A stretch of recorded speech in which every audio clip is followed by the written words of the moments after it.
everybody. Welcome to The Right Conversation with Cheri Pheasant, where we talk about the hard stuff.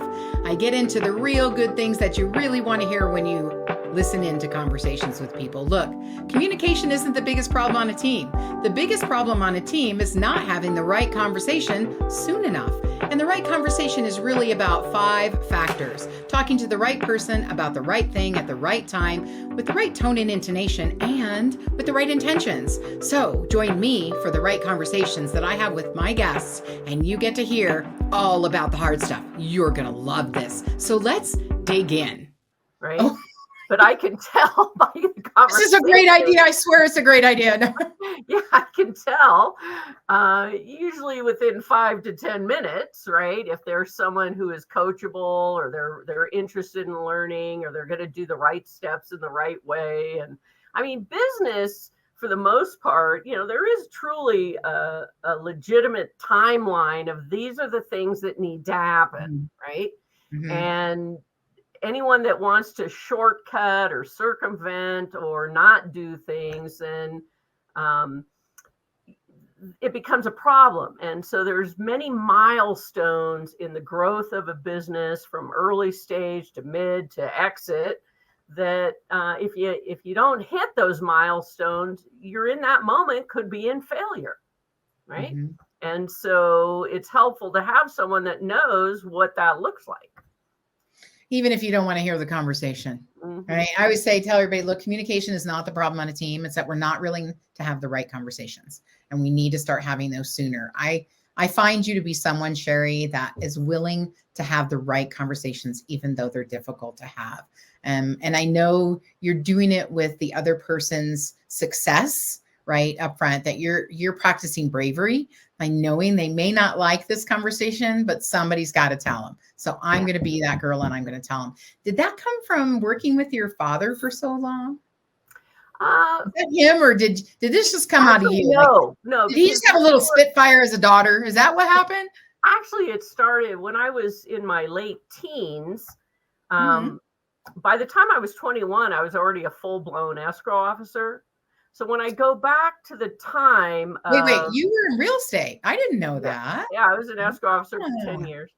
And so it was interesting because people would come into the office and they're ready to sign all their documents, and they get to my secretary, and who at that time, she was like 45 years old and I'm here 21, right?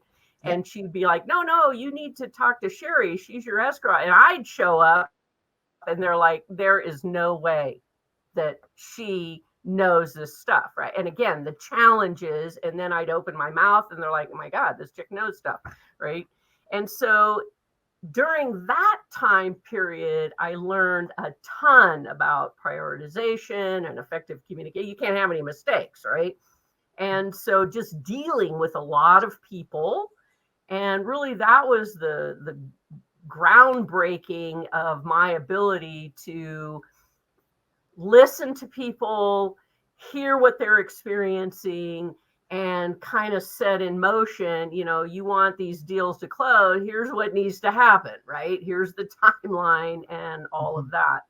And so that was really a tough 10 years, because everything is now priority. Deal doesn't close, deal's lost, and a lot of pressure, and just amazing. And it's a constant. You're dealing with hundreds of people every month, right? And so that was really kind of the groundwork. This side of the business with my dad, he was sales. He was sales and marketing. I was I built the company. He was out building the clients, the customers. He was the face. Right? He was bringing them in, and you were getting it done. And I was making sure that we're fulfilling on everything he said yes to. Which, if you remember, 31, there was no internet. Right? No, there wasn't. So 30 minutes was I able to pull off filing entities in all 50 states when there was no internet? Most of the states. How did you do that? I never thought about that. Oh my gosh, how did you do that? I went and I spent hours and hours and hours up at the law library up at UNR and read the statutes to figure out what has to be in articles of incorporation. And then I would build the documents, right? and submit them to the state, because they mainly, it was only in statute. And I remember I filed the very first LLC in the state of Massachusetts. Same thing, went to the law library, created this just beautiful set of articles of organization, submitted them to the state, and I get a phone call from the head of the Supreme Court of the state of Massachusetts, and he said, What? Ms. Hill, he said, these are the most beautiful documents I've ever seen. This will be our template in the state of Massachusetts for all LLCs to be filed. Wow. Now I love that. I was born in Massachusetts, just saying there's a little connection there. Yeah. And So I know mean, you so did that right that, from here. yeah, That's amazing. that's the intensity of when you say, when my dad would say, yes, we can file an LLC in Massachusetts. You made it happen. I had to figure out how to do it. Right. And pretty much every single state. Yeah. What I know is you learn well. Educators learn well because right, you are the template in the state of Massachusetts. I think that's amazing. Now, you do work in other countries as well, yes? I have formed entities in Canada. I have formed them in Puerto Rico, but no, I tend to stay in the United States. So anything other than that, I send to other people. Well, and there's been a lot of growth in business. Entrepreneurism, specifically in the last 5 years, has just ballooned. So I can imagine that there's a lot more calls coming to your office. Oh, yeah. And as I tell people, for some reason, my business, there's never this in the economy. Whenever there's crises or opportunity, there's always opportunity, right? And so economy is good, there's great opportunity. Economy is bad, there's great opportunity. And so we just seem to just keep trucking along and helping people, as I'd say, put that foundation under their dream so they can go do and solve whatever the world's problems they want to solve or serve the most people. Then we're helping them do that. That is awesome. Now, I also know you have an amazing recording studio in your office. And that is where you put the Cheri Hill show on. So tell me a little bit, how did you start your radio show? Why did you start your radio show? How long have you been doing it? Share a little bit with us. So it actually started way back. If you remember when teleseminars first came around, maybe like the 90s. I'm dating myself again. Yeah. And so what I would do is every month I would invite some amazing guest and we'd have a topic on a teleseminar. So again, this is how I learned a ton of stuff, because I reach out to the expert.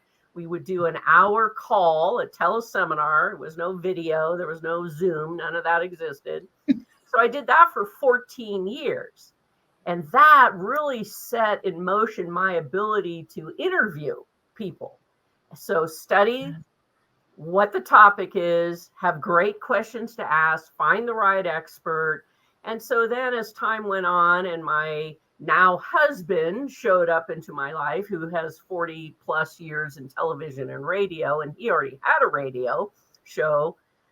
So he took over the production. And so then we shifted it over to an actual radio show. I was doing a show with a friend of mine, and it was her show, and I came on, and we had such a great time. She's like, you need to be my co-host. And then after a certain period of time, she's like, I need to just focus on my television show. You take over the radio show. So I took over that show and turned it into my own, and been doing it now. I think I'm in my 14th year of radio. So, and that's every week. That's every week. What is one of your craziest guests you've ever had? Oh, God. Well, I've had so many wonderful guests. I think, oh, gosh. I don't know, because I love so many different topics. I do remember one time I had a guest on the show who his whole topic was about trade shows. He put on trade shows. And so the microphone turns on and I ask him the first question. And basically he says, I don't know anything about what you're asking me. And this was live. Oh, live show. Yeah, I used to be live. So no editing. So I'm no safety net, Cheri. Go figure. The good news is that I did that for a living. doing trade shows all over the country. And so I just picked it all up and didn't even ask him another question. But it was like, that was a stunner, because you're live on radio and I have no idea all these questions you're asking me. I don't know how to answer. Okay, I'll just take it from here. Thank you. And you were able to, right? Well, fortunately, it was a topic that I knew, what if it had been something I didn't? It was like, so that was interesting. But you've been a guest on my show quite a few times, and you're coming back again. And I just love it. Y'all heard it. It's a contract now, not just a verbal one, but we get a transcript here, Cheri. Yeah. But that's how I learned so much. I mean, every week I'm talking to an expert about something in business, and it just is fascinating to me what I learn every week, pretty much every day, but every week, because these people are experts in their field, their industry, their topic. And all that does is open the door. If I'm talking to someone and go, you know what, that might work for you, I know now the person to send you to. So the network is massive. I can imagine your brain. It's just this library, like when you walk in and it's got files all the way to the top of the ceiling. You've got to get on one of those ladders that slide down the wall, right, to see everything. And that the information that you have in your brain has to be just amazing. Amazing. It's a lot. I've probably forgotten more that I know now, but I can. It's a locked file drawer, right? Well, you've seen my library is massive. Yeah. So it is. And now something people don't know about you, and I remember before I learned it, I was actually surprised when I learned it, because knowing your personality style and how direct you are in business sense and how just all the things you've accomplished, I found out that you're a beekeeper. And you make your own honey. You and your husband, Peter, do that together. And I remember when I came in the office and he had the little queen containers that they mail them in, and they're actually closed off with wax, and they put them in, and the bees have to, just in him describing it, it's like he went into this other little world of how you take it out. And that's how they get used to the queen and all of that stuff. And it was just, I love that not only are you a beekeeper, like you're all in, you are a part, and there's advertising. We have it at our business, right? Your flyer for the beekeeping conference and all of that. So tell me, did that happen when you met Peter? Did you have that before? And how fun is that such an amazing businesswoman has this cool, fun hobby that she does?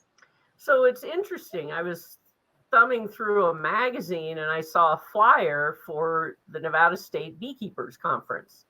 And one of the things that I teach people is, in order for you to be, successful in business, is you have to go do things or study things or enjoy things that have nothing to do with business, so that you open the door to different perspectives, different industries. And believe it or not, that shows up back in your business in ways that you can make decisions and things like. So I saw this flyer, I thought, what the heck? It's February, it's in Yerington, so let's go. And so I was literally overwhelmed by the amount of information and all the science and all this stuff. And I'm like, oh my God, I thought I was just going to have a little box of bees, right? So anyway, I think that's what people think, right? I'm going to get a little box of bees. No, I actually was that person for a minute. We got a little box and nothing happened. We weren't very good at it. So then I really spent understanding all of that and realizing how vital bees are and how important your environment that you're going to put these bees in. So I spent the next 2 years really working on my yard and making sure that I had a lot of plants that bees would love and things like that, and then got the bees and have been doing that now, I think 7 or 8 years. And it's just, beekeepers are just a fabulous group of people. And so that's what I talk about. When you go do something with an entirely different group of people that all have a cherished hobby or whatever that is for you, it only helps you. Right. And so it just is something that we just incorporated into our lives, and we love it, and we love the people. And of What do you course, love about the people? Because right, that's my space, right? I bring the people piece of most business. of them, I mean, you're out in an environment where, you don't want people using Roundup, right? You want people to let weeds grow. You want people to really understand, look, if you can't have bees in your backyard, plant stuff that attracts not just bees, but all pollinators, right? So I have bushes, and we have a couple, and we'll see tons of bees in the summer, and it's all, and they don't bother us. They're right around our big fountain that we have, and they really don't bother you at all. I mean, and so it's people that are really interested in the planet. There are people that are interested in preserving bees because we need them to live. And it's this fascinating industry of science and innovation and all this stuff that you wouldn't even think about. And yet it's this massive industry. And so I've learned about a whole new industry, right? And it's fun. And my gosh, you get honey at the end of the whole effort. You have good honey too. Yeah. I've had your honey. It's awesome. And there's one thing about bees that I remember learning when I was a kid, and it's always fascinated me. Bees should not really be able to fly. Their body weight compared to their wing, whatever that is, they should not be able to get off the ground. Right. They should be like a little piggy on the ground. Yeah. And yet they fly. So there's something about, and bees are brought into leadership, right? For that through the impossibilities, you still make it happen and that type of stuff. Do you ever think of that when you're playing with the bees, or do you really just love the bees and the environment and that piece of it? Does your business brain go into your beehive with you? Well, sure, because we're always innovating and trying to figure out how to, keep the bees alive. But the one thing I love about a beehive, there could only be one queen. Yes. Right? I like it. So I love the hierarchy of the whole thing. Yeah. There can only be I'm in, ladies. Very few boys, the little drones, very few of them. They have just a couple of purposes. And they all have their jobs. They know what they're supposed to be doing. But the rest are all working girls. That's all girls in the beehive. And but they're so smart, and they've been around for millions and millions of years. And so I'm really one of those where I want to let them do their thing. I don't need to be in there all the time. But they're fascinating to watch. And so again, sharing with people, if you can't have hives in your backyard, that's fine. But think about planting some really, lavender and flowers that bees and other pollinators would be attracted to, because then you help the whole environment. So that is a great idea. I love that. And I don't know why it made me go back to this, but you said something earlier that be solid in your own self-esteem. And when you're talking about bees, it made me think of that, because at the time when you mentioned that earlier in our conversation, I thought I wanted to ask you, how does a woman show up like that, right? Like, one of the things I hear, I work with a lot of women. I'm a guest, a closing keynote at an event in about 6 weeks. And one of the things they wanted to talk about was how to find your voice, have your voice, use your voice for the conversations, right? And it's about gaining impactful courage to have the right conversations. That's the title of my presentation, and talking about them. And it's really about, like, when you're sitting in a meeting and you have this idea and nobody even answers you, they just keep talking. And 20 minutes later, a guy across the table has the same idea and everybody starts talking about it. I hear those stories. And so what is your advice to women on how to take that self-esteem and show up in an incident like that? What do you suggest they do at that table? Well, I'm a huge believer of stay in your lane. So again, I am solid in my knowledge, right? And I don't try to be everything to everybody.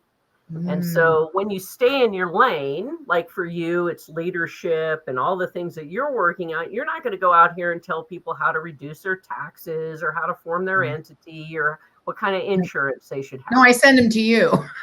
But you know what I'm saying? And so when you step into your own voice, it's with confidence, because you've earned it, right? I've earned that.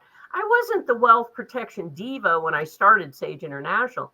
It was 15 years in, maybe 14 years in, that I earned being called the wealth protection diva, right? Yeah. So it wasn't, I just made something up. It's like I had to earn the right to do that, and continued on that path and staying in my lane and just knowing where my lane is, and then just mastering that information, right? So to me, that's how you show up with confidence, is because there's no reason not to be confident. Now, if you had me stand up and talk about, the 10 exact principles of leadership, I wouldn't know what that is, right? I mean, I live leadership every day, but that's not my lane. Yeah. Understood. Yes. And so being confident in your lane, that you don't need to be in somebody else's lane. You just stay in your own. And that's what teams are doing today, right? It's the diversification and the hearing of everybody's voice and the ideation of putting those voices together. Do you find that in the nonprofit too? I worked in the nonprofit space, right? And we won't talk about not bringing committee work to the boardroom, because that's one of the biggest mistakes they all make, right? They're doing committee work at the board meeting. But understanding your role as a board member, and it's kind of like a remote team. I worked with the WIN board of directors for a little bit, and you've got people from diverse businesses that have different agendas and reasons that they're there. And so being a business professional and expert, how do you work with a nonprofit board to get them on the same page, to understand and work cohesively together and bring those separate agendas together? So basically, it's absolute clarity around the mission and the vision. And so, the whole role of a board is governance, strategy. It's not what color should we paint the office, right? And so it's really, every single question is, does that keep us on point on our mission, or does it take it away? And so once you're clear and everyone in the room is clear and can all speak to the mission, then decision making becomes a lot easier. It's much easier to find the right board members because they bleed the mission, right? Yeah. So that's one of the ways. And I've been chair for quite a few nonprofits, and that's always the first exercise, is repeat the mission to me. What does that mean to you? What are you going to do to support it?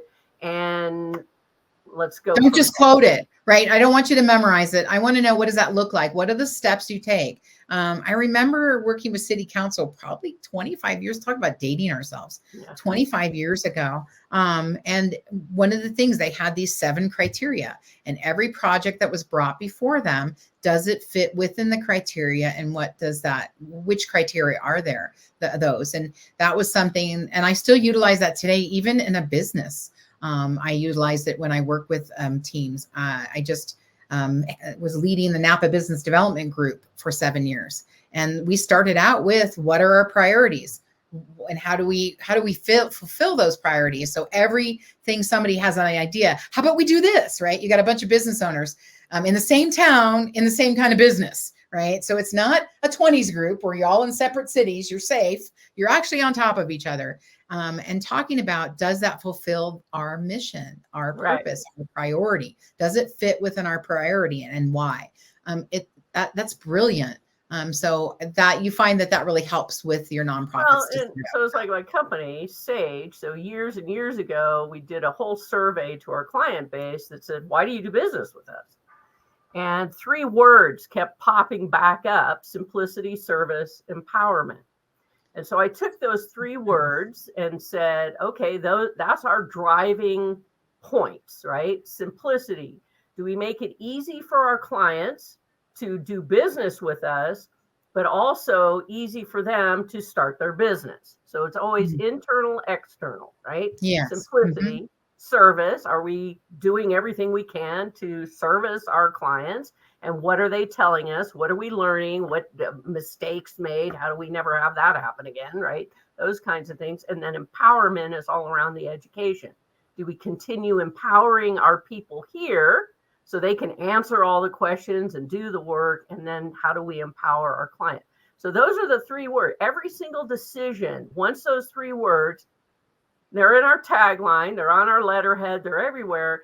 Every decision I made came down to simplicity, service, and power. Does it fit into one of those categories? If it does, great. If it doesn't, we don't care.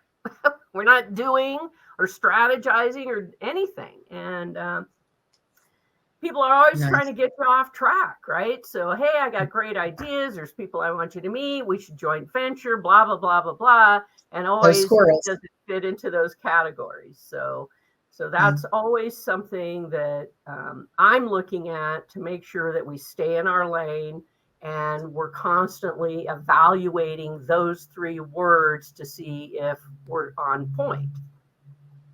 Absolutely. I love it. So we're almost to the end of our interview. Our time together, Cheri, you'll be back. I know it. And I'm going to ask you just one thing. One thing I ask every guest is, if there's just one thing that you want the people listening to take away, or just one thing that you think is the most powerful, that piece of knowledge that they can really take away and know right within their heart, what would that be?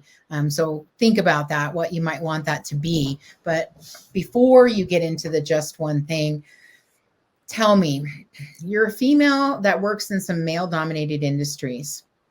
What do you think what's a shift women can make to get through that broken rung, right? So they can start moving up in the ranks. What is some advice you would have to professional women to start moving their value out in front so they can take those positions of management and senior management? Well, because I'm never in that world. I'm an entrepreneur and I'm president of my own company. So I've never, other than when I was an escrow officer, I've never been in the corporate world. So for me, it's business. Start your own company and be your own president, right? Okay. I love it. No, get out of there, ladies. Go do your own thing.